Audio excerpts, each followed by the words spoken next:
Hello, everyone. Welcome to the Jimmy Duster Music Channel. Got another week with you in store for tonight, and we're running down our top five or our five favorite hair metal slash glam metal albums. I kind of think there'll be a lot of stuff from the '80s in this episode. Dr. Kelly is going to moderate this episode. This is his wheelhouse, I guess, so to speak. It's certainly the most knowledgeable of the three of us on this, so we're going to turn it over to him. And make sure you like and subscribe, comment, tell us your thoughts, tell us your five favorites. So, Dr. Kelly. All right, well, we're going to get this thing going round and round. So, but there was a long discussion offline yesterday as we were preparing for this show about what actually constitutes glam, because when it was first presented to me, it was presented as glam rock. So I was looking at things even like David Bowie, So I think the glam rock, glam metal's got a pretty broad opinion as to what it is. For me, and I'll just kick it off since I'm the official taskmaster this week, it's a combination of look and sound. At a particular time and place in a band's history, they might have been glam. I threw out, huge Kiss fan, threw out Kiss Asylum. Clearly a glam type album and a glam type look at that time for that. Lick It Up, for that matter, too. Lick It Up? See, I would disagree. Lick It Up's black leather and jeans. It's a little different, But yeah, I know. I'll turn it over to Jeff for his definition, because he's got a definition that's more, I think, focused. Well, my definition is Shannon's right. It all glam really all starts with Bowie, Sweet also, T-Rex. That's kind of where it starts. In America with the New York Dolls. The New York Dolls were hugely influential in the glam movement, especially Kiss, and all the bands that followed afterward. But glam metal is something different. It takes elements of the look of the Bowies and the New York Dolls and the Sweets and the T-Rexes, and it adds a heavier side to it with Van Halen style guitars, which Van Halen is not a glam metal band, but they certainly, along with Def Leppard, were I think the two bands that really galvanized the movement. It moved in that direction, absolutely. So yeah, Jim, where are you coming at this from?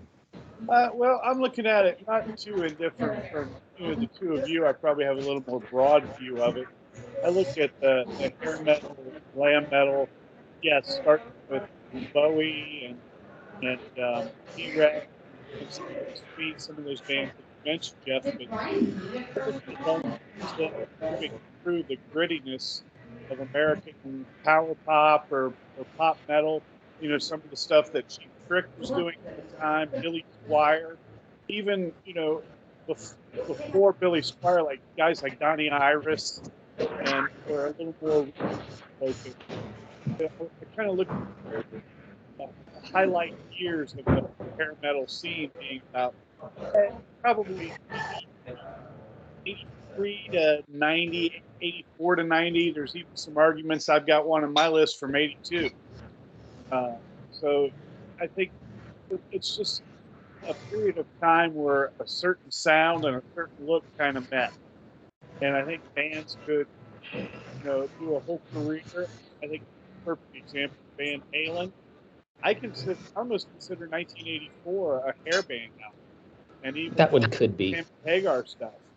And I think you can consider that a hair band album. It didn't quite have the grittiness of a Women and Children First or Diver Down or one or two, but 1984, was still that almost power pop metal type of a sound to it, and with updated hooks, but not forgetting the blues bases. If that makes sense. Yep. Mine may be a little broader than both of yours. Yeah, we shall see. So why don't you kick us off with number 5? Me? Yeah. Number 5 on my list. I don't have anything to show for a lot of these. couple albums I could have picked by this band. I went with one probably not as hair metalish as their debut, a little more bluesier than their debut, but I like this album better. 1988's Long Cold Winter by Cinderella. Really like this album. Of course, we know Don't Know What You Got Till It's Gone, The Last Mile, Coming Home, Gypsy Road, which has an awesome riff in it, the Gypsy Road song. And a prerequisite almost being a hair metal, glam metal album was to have the ballads. And of course, a couple of those songs, Don't Know What You Got, Coming Home, were a little more ballad oriented. Some other good songs on this album. I really like the opener, Bad Seamstress Blues, Falling Apart at the Seams, and the title track, Long Cold Winter. And you can't go wrong with anything Cozy Powell plays the drums on. So I enjoyed that album. That's my number 5, Long Cold Winter from Cinderella, 1988. Yes, and that goes directly to my argument, because I would say that doesn't qualify, but Night Songs would qualify. But it's just a different way of looking at it. Because as I was going through my stuff, I looked at Night Songs, but I'm like, no, there's other stuff that's even more glammy than that I figured I'd pull out. So Jeff, what do you got at number 5? I've got Dokken Under Lock and Key number 5. George Lynch is the best guitar player of the genre. He has a very melodic style. He's the most unique player, I think, in terms of feel and dynamics, and he has a very melodic way of playing the guitar. And I really like this record. It was one that I grew up with, listened to all the time. 3 great tracks on that record: In My Dreams, It's Not Love, and The Hunter. And it's worth pointing out for me that the thing about this genre is, for me, the thing that really defines it for the most part are the songs you heard on the radio. Typically, these bands put their best songs on the radio, in my humble opinion. There's some notable exceptions on my top 2, but I'm going with number 5, Dokken Under Lock and Key. And Don Dokken also, I think he has a pretty good voice. He's probably arguably the most technical singer in the genre, and Dokken tends to be the romantics of the genre. Also, that's something else. They're not as much about lust and the salacious aspect as the other bands, and definitely not. Wait a second. Wait! I just got to interrupt real quickly. They're not about lust, but the song's called "It's Not Love." Right. Compared to the what other is it then? Compared to the other bands, I'm saying they don't really have. They qualify as a glam metal band, but they don't quite have the swag, if you know what I mean, as the other bands. I never felt like they looked completely comfortable in their own skin. But musically, they're probably the best band, and Lynch is the best guitar player. And Lynch had to do a lot of stuff. There aren't 2 guitar players in the band. So he's kind of going from riffs into leads and leads into riffs, if you know what I mean. So he covers a lot of territory. Yeah, that's the only Dokken album in my mind that would qualify. So Jim, what do you got at number 4? Well, number 4, apparently you're not going to think this one's going to qualify, but George Lynch, second best guitarist in the genre. I'm going with Dokken, their 1984 album, Tooth and Nail. Just because I like it slightly better than the one Jeff mentioned. I think they're both great albums. You can't go wrong with either one of them on the list. Just Got Lucky, Into the Fire, and the requisite ballad of Home Again. I also like Alone Again. It's my favorite ballad, Alone Again. Yeah. And Don't Close Your Eyes. That song is another one that's a deeper track on the album. Just has a great riff on that thing. I agree with you. I don't think he's the best guitarist in the genre, Jeff. We'll get to that person later, but I think he's second. Yeah. So that as I was going through it, no way that album would have qualified, because as we were going up, I mean, that's one of the things when you use the term metal, it's a very broad thing, and what it was in the early 80s, it now would be considered power pop. And I love the term power pop, and I love new power pop and old power pop. But what we considered metal that was on Headbangers Ball would not be metal now at the outset of Headbangers Ball. Yeah, so, right. All right, Jeff, which album are you going to get wrong at number 4? Number 4, I'm going with Ratt, Out of the Cellar. Um, uh, Great record. Again, the songs that I heard on the radio are probably the best tracks on the record, but Round and Round is fantastic. Um, Wanted Man's very good. Lack of communication. My favorite song on the record is probably You're in Trouble, though, which wasn't one of the songs we heard on the radio, but You're in Trouble is like a great song. Um, Ratt, the second most talented band of the genre, in my opinion. Warren DeMartini, the second best guitarist in the genre, in my opinion. However, Ratt had a little advantage with two guitar players. It's kind of like a little bit like Mick Taylor and Keith Richards. They're like the Mick Taylor and Keith Richards of the genre. You know, you got Crosby and DeMartini, so they have a really thick sound. They tend to have the best riffs, if you like riffs, because they have two guitar players, and this frees up DeMartini to do the soloing and stuff. So I'm going with number 4, Ratt Out of the Cellar. Yeah, and Pierce, by the way, is choice. Yeah, that's a really interesting choice because I actually think that they did have a very glammy look then. One thing, though, that I do want to point out, though, is you're talking about the songs that were on the radio. And it's funny because those songs are on the radio now. Those songs were not necessarily on the radio back in the day. Those songs were on MTV. They were not on the radio because many of them were considered too hard. Round and Round is a notable exception because I think it went to number 6 on the Billboard Pop. Most of the songs didn't get because they were still too heavy. Or they were getting them late at night on Metal Shop on UFM 96 at like midnight on Wednesday nights in Columbus. I like that choice. Yeah, for no other reason other than Stephen Piercy's haircut. Yep. Stephen Pierce. Best cut in rock and roll. Stephen Piercy is the Adam Ant of the genre. Okay, he seriously, he has the best swag of all the frontmen of the genre. And he also had this really cool, like, you ever, when a basketball player double clutches when they shoot? Sometimes Stephen Piercy had like a double kick move. He may not have got his legs up as high as David Lee Roth, all right, but he had this way of like extending his, like he was going to do a kick on stage, but he would like do it twice, like really quickly.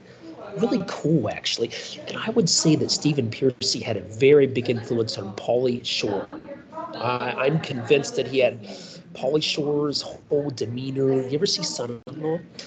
His little twirls and pirouettes. Piercy, he likes to twirl and pirouette. Really cool.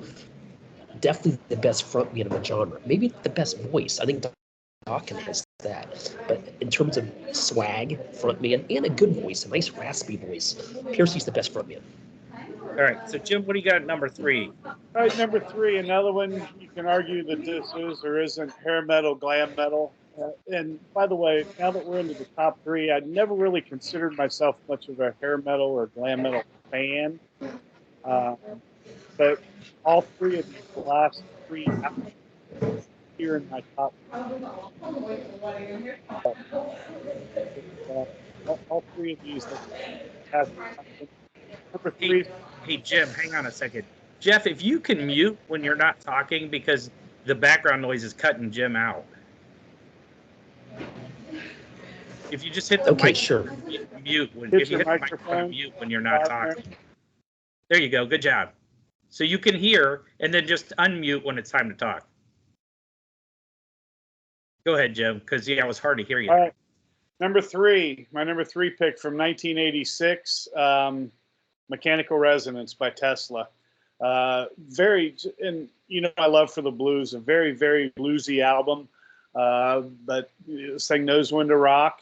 It's got, modern day cowboy, Little Susie, Getting Better, kind of starts as a ballad. Those were the 3 radio hits. Changes, another great song, Easy Come, Easy Go. Every song on this album, to me, this is one of 3 perfect albums in the genre. So that's my pick for number 3, Mechanical Resonance from Tesla. Yeah, see, and I eliminated Tesla altogether. And yeah, you're right. But if any one of theirs is going to jump in there, it'd probably be that because, again, I don't think they necessarily even had the look on that for the era because the era was much larger hair and all that good stuff. So, but yeah, it's a great album. And Coming At You Live is like one of my probably top 5 favorite start off a concert song. So, Jeff, what do you got? Okay, my number 3 is going to be Ratt Undercover. Dancing Undercover. Oh, it's a Dancing Undercover? Sorry, thank you. My fault. I don't know why. Thank you, Shannon. I had to go to the bathroom, so I apologize. So I knew that, Shannon, I swear. Ratt Dancing Undercover. 3 great singles, Slip of the Lip, Body Talk, which is actually quite heavy song. It's almost got a semi-thrash element to it, Body Talk. I think that was a song used in the Eddie Murphy Golden Child. And my favorite song on the record, which is Dance, really fun video for dance too. That's probably my favorite video of the entire genre, is Dance. I love that video. It's really funny. You've got Ratt had a sense of humor also. There's no question. They had Milton Berle in some of their videos. I think that was Round and Round. Their videos are always a lot of fun, and I think they almost had this sixth sense that maybe they realized that the genre wasn't going to last, and they were just having fun with it. And obviously, they're really good musicians, but again, Dance is a very memorable riff, and great dual guitar work, riff versus lead with Robin Crosby and Warren DeMartini, and Piercy, nice raspy vocal performance. Yeah, I do very much enjoy that album. It's one of those interesting things because Dance and Motley Crue's Girls, Girls, Girls, it's the exact same chorus. And yes, Dance came out before Girls, Girls, Girls. So, all right, Jeff, where are we at? Or Jim, where are we at? Number 2? Number 2. Another one that I consider to be a perfect album, front to back. Very underrated album, very underrated band, and the gentleman that I believe to be the best guitarist in this genre. This is on the front end of the genre. I think these guys were sort of precursors to some of the bands that came a couple years later. Dutch-born guitarist with the band in his name, not Eddie, but Vandenberg. The Dutch band Vandenberg in 1982. Oh, that's true. Yeah. Jeff, I can't hear Jim. There you go. Go ahead. Vandenberg, go ahead. I've just always thought it's one of the most underrated albums, and not only that genre, but just any genre. I love this album. So. Yeah, I absolutely love that album too. And that they opened for Kiss in Columbus on one of those early tours in '84, I think, because I think Kiss came through in like February of '84 on Lick It Up, and then they were back in December of '84 through Columbus. And I believe Vandenberg opened. I actually think they opened the February '84 show. So, yeah, so I've liked Adrian Vandenberg all the way along. All right, Jeff, what's number 2?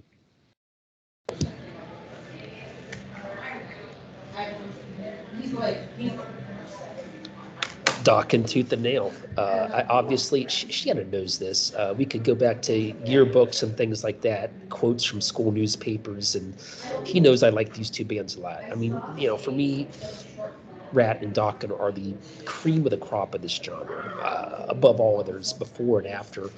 But I'm going with Tooth and Nail number 2.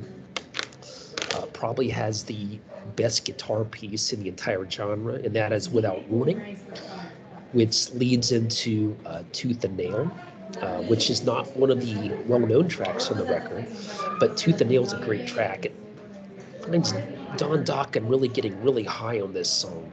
That straight to the top, thing he does. I used to try to do that myself, and I failed miserably, but you try, right?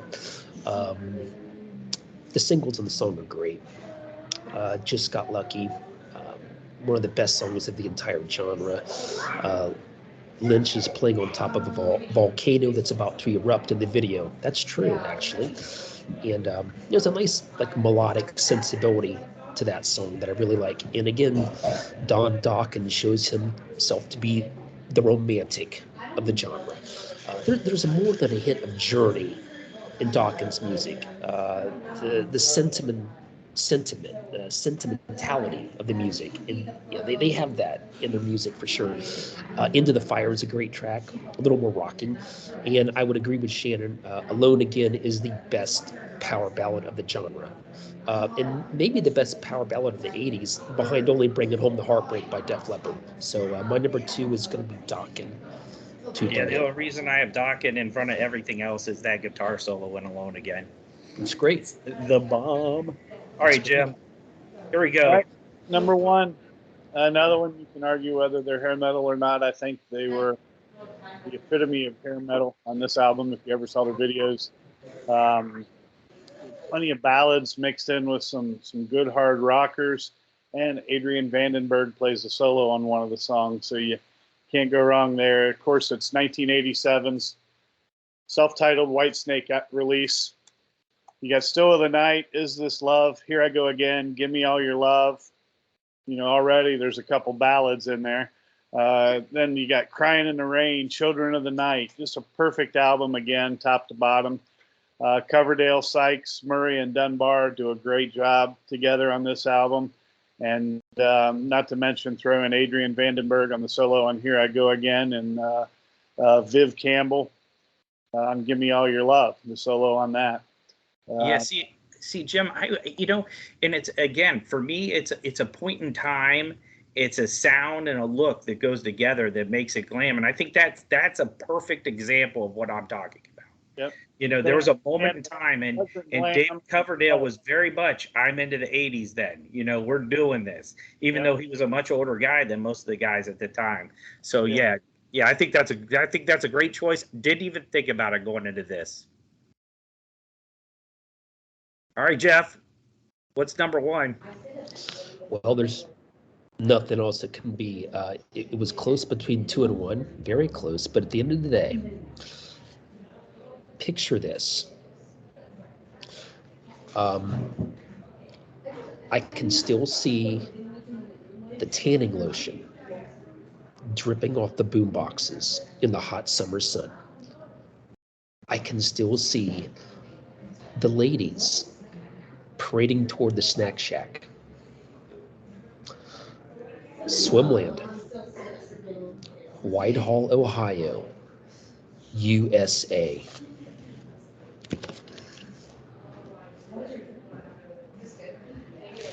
It's invasion of your privacy.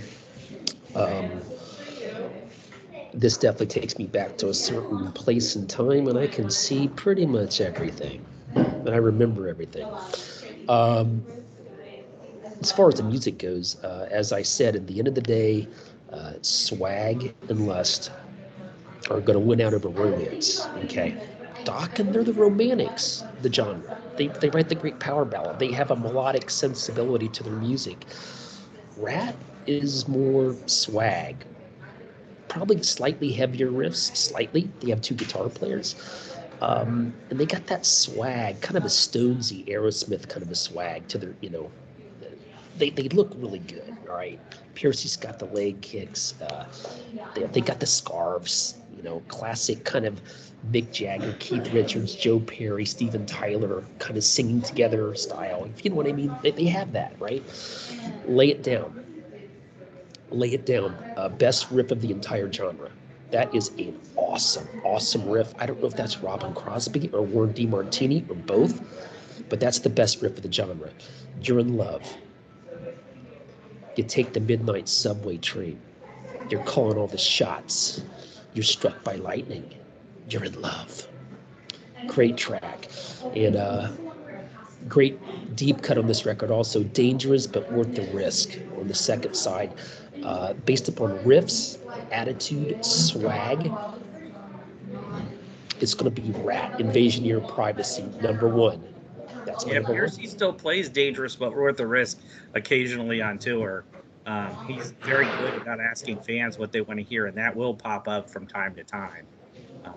So yeah, that's interesting. I knew ahead of time Jeff was going down the 2-band path, so I decided to pull some stuff just for consideration. The first thing is in honor of Mr. Jim and his concert the other night, going to see Billy Sheehan. But this Mr. Big album, lead into it, it came out probably 1990-ish. It says here 91 actually. I never listened to it. I knew the hits off of it from MTV wherever I heard them. Didn't think much of it. Happened to buy it used probably in 2005. Threw it in my CD player, and I'm like, this is badass. This is a great album. Not to mention the fact Eric Martin can sing his ass off. So I threw that out there. So then I had that on my honorable mentions. I saw them open for Rush, believe it or not. Yep. At Cooper Stadium where the Clippers play. Jeff, I think you were with me at that, weren't you? At which show was that? At Cooper Stadium.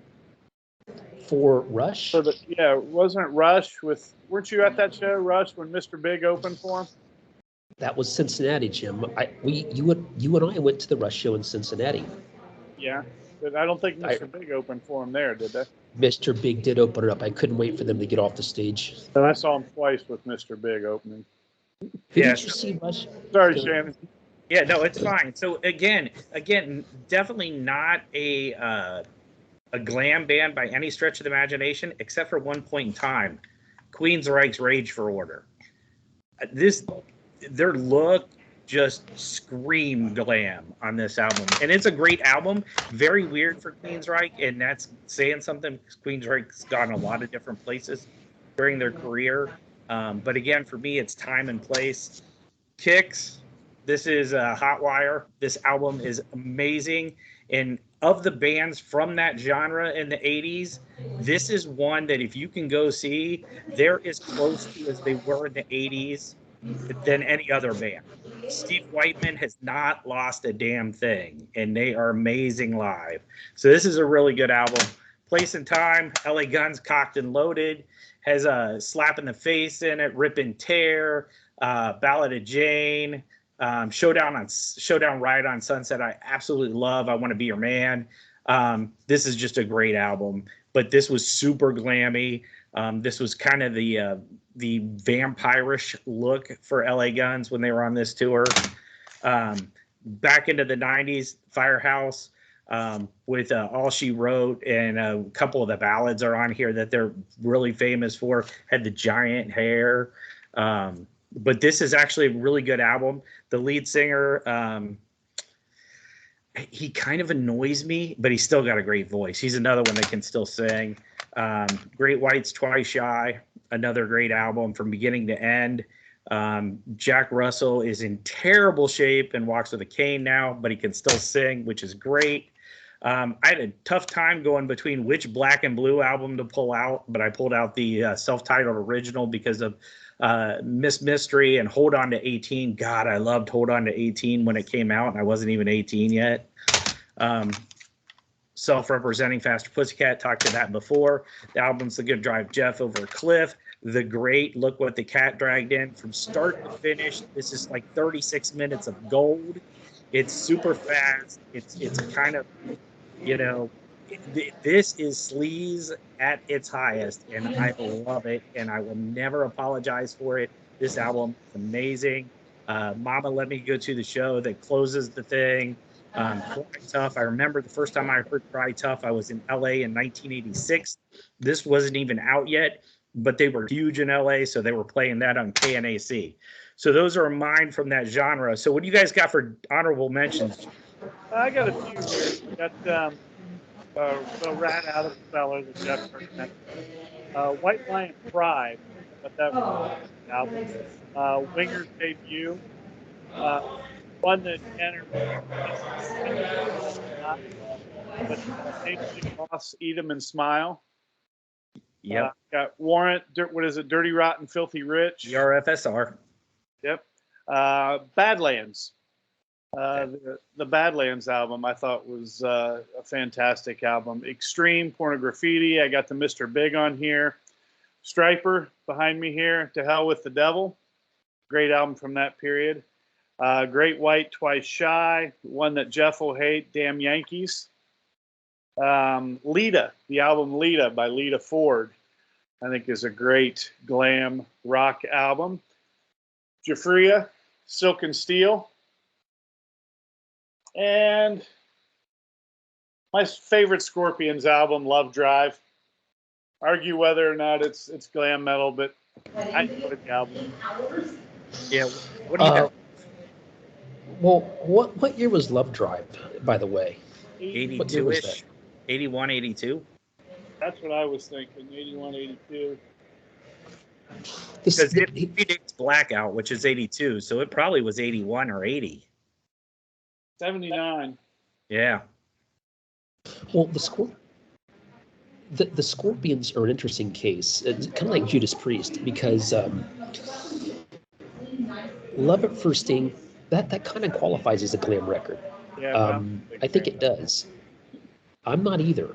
But see, Blackout Savage Amusement, I think, would qualify. Blackout definitely, for me, does not qualify as a glam metal record, from what I've heard. But that's just me. Blackout's kind of like Aldo Novo on steroids or something. Yeah. I don't know. So, but Love at First Sting does qualify as glam metal to me, I think. Aldo Novo qualify? No, they're a tweener band. That they're definitely hard rock, but I wouldn't call them glam metal. I actually like Aldo Nova a lot. It's a Fantasy. I don't know. I love Fantasy anybody who can turn his guitar into laser gun. Look, man, that's like one of the greatest. If I had to pick 20 music videos ever recorded, that would make my top 20. Fantasy, for sure. Mine too. That's yeah. Oh yeah. Fantasy is it's a great song. I love it. But my three honorable mentions, though, and I wanted to say that Scorpions' Love at First Sting, I'm not a fan of. And I'm not a fan of Judas Priest Turbo either, which is an album that could actually qualify, I think. Couldn't include that. I prefer earlier Scorpions and earlier Judas Priest. All right. My first out is going to be Cinderella Night Songs. I think that is the album by Cinderella that best captures the glam spirit. The album that Jim mentioned is a really good album, and Don't Know What You Got Till You're Gone it's actually a great song. But in terms of like glam, I think Night Songs is the one. Nobody's Fool is like the second best power ballad of the genre, next to Alone Again. I like Nobody's Fool a lot. It's a great song. Shake Me's a lot of fun. It's got an AC/DC vibe to it, but glammy. It's kind of, Cinderella definitely does AC/DC better than Crocus, that's for sure. But I think Night Songs I went back and listened to it. It's a really good record, but it still does not stack up for me to Dokken or Ratt, but it's really good. Also, I've got White Lion Pride also. And this is the last album that I really paid attention to in the genre, I think. I'll explain to you. I think Pride came out just after it came out a little bit after Appetite for Destruction, but not much after it. And I think Wait's a terrific song. I think somehow White Lion found a bridge between Van Halen and Cheap Trick on that song. And the vocalist, Mike Tramp, sounds a lot like Robin Zander to me on that song. And that's a good thing. There's like a power pop kind of feel to that song, but heavier. And the guitar's Vito Bratta, very much a Van Halen kind of a style. I think he might overplay a little bit, though, to be completely honest. He's not the level of Lynch or DeMartini, but he's really good. He just overplays a bit for me. Last one, my third honorable mention, is going to be the debut by Enough's Enough. Now, this comes out, it's really important to chronicle like my experience with this genre. Guns N' Roses put a huge dent in it with Appetite for Destruction, which is not a glam metal record, but that's the first big dent. What kind of put it to rest for me was Jane's Addiction, Nothing Shocking. That was the record that's, people talk about Nirvana, Nevermind, but it was actually that Nothing Shocking record that just put a dent in it for good. But the one record that came out after that I really paid attention to was that Enough's Enough record. I don't know, it was really catchy.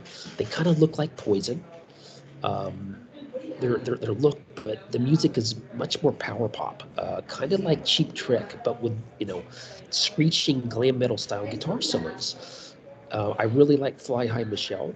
And I especially, what's the other song on there? New Thing? Is that the track? I really like that one a lot. Is it New Thing? Yep, it is. And Yeah, Chips Enough's a that's great that's a Chips great song. Enough's a great guy, an absolutely great guy. But that's like 91, 92. That's a little later. Yeah, 91. Yeah, it's the one record. It's the one record post Nothing Shocking Change Addiction that I really like. So those are my three honorable mentions with a descriptive analysis on why they're my three honorable mentions. Yeah, Chip's a really good guy to talk to. I've had a couple lengthy conversations with him probably 15 years ago. But yeah, I really, really like Chip. I really don't like their music. So we'll just close up real quickly with some more modern day glam stuff for you guys to consider. This is the earliest of the newer things, but Marilyn Manson's Mechanical Resonance. This is the one that's got I Don't Like the Drugs, but the Drugs Like Me, Dope Show. This was Manson at his glammiest. Although some of his later albums in the last like 10 years or so, he's moved back into a glam, but never quite there and not quite as good as that album. That album was just an amazing album. This would have made my my best debut albums post 2000, Darkness, Permission to Land. I wasn't necessarily sure what to make of it when I came out, but this is a great album from start to finish. Justin Hawkins is glam personified from the day this thing came out to today. Love Justin Hawkins, love the darkness. Even Pinewood Smile, which that album cover rivals Kiss Asylum for being possibly the worst album cover of all time. But that album's got great songs on it too. So those are two newer ones to consider. Anything glam from Hardcore Superstar, from Sweden. These guys are great. This is true 80s style glam music. But it's, this one's 2009, 2010, those two. Then you got glam when the Black Veil Brides came out to start. They had guttural vocals and stuff like that, but they've always been very glammy looking. And this is my favorite of their album, Wretched and Divine, particularly Devil's Choir. This is a great album. It's kind of a, what's the word I'm looking for? Like Operation Mindcrime. It's a, what's the word I'm looking for? It's that style of prog metal. No, it tells the story. Concept album. This is their concept album. And I love this. And Andy Bierzak, their lead singer, is from Cincinnati, so you should love him for that because he's a huge Reds fan. Nobody should be, but he is.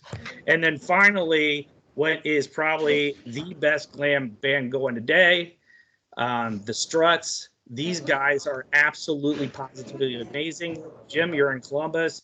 Wednesday, July 11th. It would be well worth your money to go down to the LC and see them outside. You'll absolutely love them. They are amazing. This is probably, for me, the best album that's come out in the last 20 years, especially from a debut standpoint. So much fun. English. The lead singer is a lot like Freddie Mercury and his mannerisms and the way in the way he looks and the way he dances. But these guys are absolutely great. So a plug-in for the Struts, and they are truly glam or power pop. He said at Rock on the Range or Sonic Temple or one of those festivals in Columbus a few years ago that, we were going to do human fireworks because he had spent all their pyro money on this fabulous outfit he had on. He had this white suit on with tassels. It was like an Elvis suit, but he's a small, thin English dude. He was hilarious, but they're amazing. And this album really is amazing from start to finish. Yeah. And what is it? I think Could Have Been Me. That song is just, it's a great concert song. So I guess that's going to wrap it up for our glam metal palooza. Shannon, thanks for kind of taking over and hosting there tonight. Got an idea for you guys coming up in 2 weeks. Maybe we would talk about, let me know what you think of this topic, our favorite top 3 or 5 favorite guitar duos. And maybe our favorite performance by them. I'm down with that. Good by me. Detroit Rock City, here we come. You said guitar duos, correct? Yes. Detroit Yeah, that's Rock fine, City. So I mean, it's pretty broad. It could be people like Eric Clapton, Could be Iron Wayne Allman, Maiden, who got could together be- for one album. Could be Iron Maiden. It could be Could be- Aerosmith. It could be the Iron Rolling Maiden, Stones. It could be Iron Maiden won't qualify anymore. They got 3 guitarists. But this is Well, in their heyday, had they to have qualified. had 2 guitars at one point. Yeah, so Iron Maiden's still filling 40,000 seat stadiums. I would say their heyday is still here. Yes. Yeah, they are. Well, I'm never going to view them as a 3-guitar band. There's Well, if we could move you out of the 60s, 70s, and 80s, we'd all be happier. Well, hey, I'm flexible. All right. All right, Okay. folks. Thanks for joining us. Tune in 2 weeks when we talk about our favorite guitar duos. Have a great week, everyone. See ya. Bye.